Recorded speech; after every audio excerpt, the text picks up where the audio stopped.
पूर्व मुख्यमंत्री हरीश रावत आज हरिद्वार दौरे पर रहे। हरीश रावत ने सबसे पहले हर की पौड़ी पहुंचकर गंगा स्नान किया और मां गंगा में दूध अभिषेक कर पूजा अर्चना की। इस मौके पर हरीश रावत ने राज्य सरकार पर हमला बोलते हुए कहा कि मैं पहले से कहता आ रहा हूं कि मेले के दौरान केंद्र और राज्य की सरकार दोनों ही कुंभ मेले की उपेक्षा कर रही हैं। उन्होंने कहा कि इस बार कुंभ मेले के दौरान अस्थायी प्रकृति के कार्य हुए ही नहीं हैं। लक्सर से लेकर देवप्रयाग तक का कुंभ क्षेत्र अस्थायी कार्यों से वंचित है।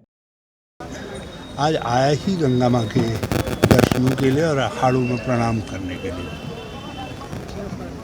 मैंने पहले भी कहा कुंभ की उपेक्षा हुई है दोनों सरकारों से, केंद्र भी राज्य सरकार से। आप देखिए स्थायी प्रकृति के कोई काम लगभग हुए ही नहीं। लक्सर से लेकर के देवप्रयाग तक का पूरा कुंभ क्षेत्र स्थायी प्रकृति के कार्यों के उससे वंचित है।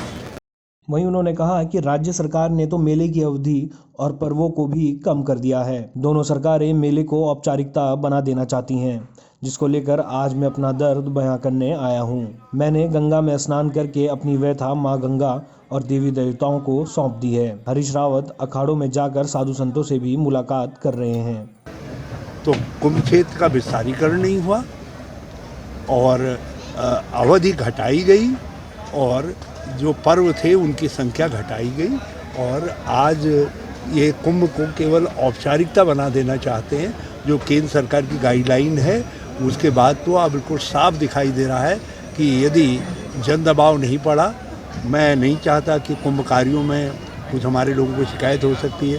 ये हरीश रावत देखो चला आया कह रहा है, मैं हरिद्वार के लिए कह रहा हूँ, मैं उत्तराखंड के लिए कह रहा हूँ, मैं कुंभ की भव्यता के लिए कह रहा हूँ, क्योंकि हमारी सभ्यता का कि हमारे पास कुंभ के रूप में धरोहर है, तो वो धरोहर जितनी शानदार होगी उत्तराखंड की शान उतनी ही निखरेगी।